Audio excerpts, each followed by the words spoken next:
सुन रहे हैं डीजे छोटू रिमिक्सिंग रब्दा।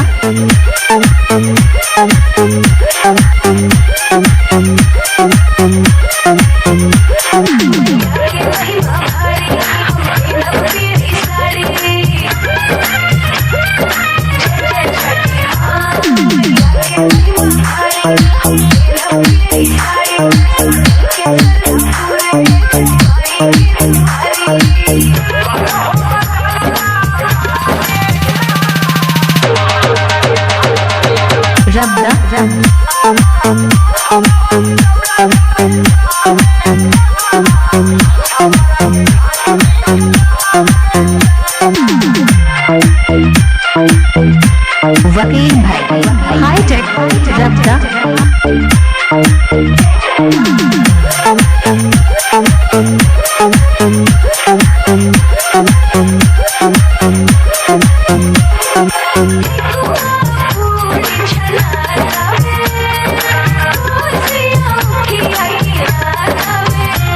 हसीन तुम हो तो बुरे हम भी नहीं, हसीन तुम हो तो बुरे हम भी नहीं, महलों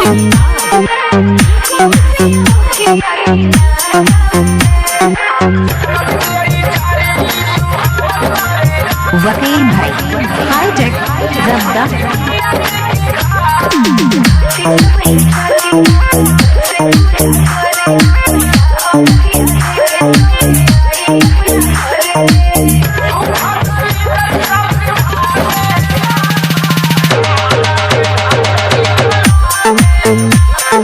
बासठ 036 57 005।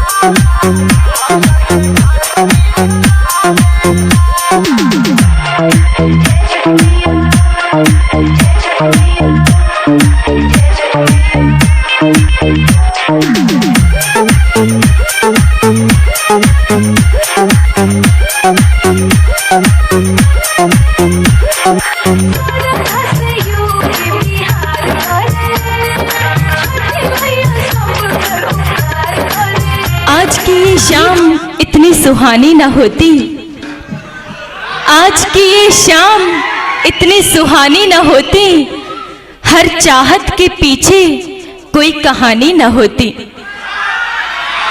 कुछ तो असर जरूर होता है। क्या नाम है आपका? DJ mix by DJ Chhotu रब्दा।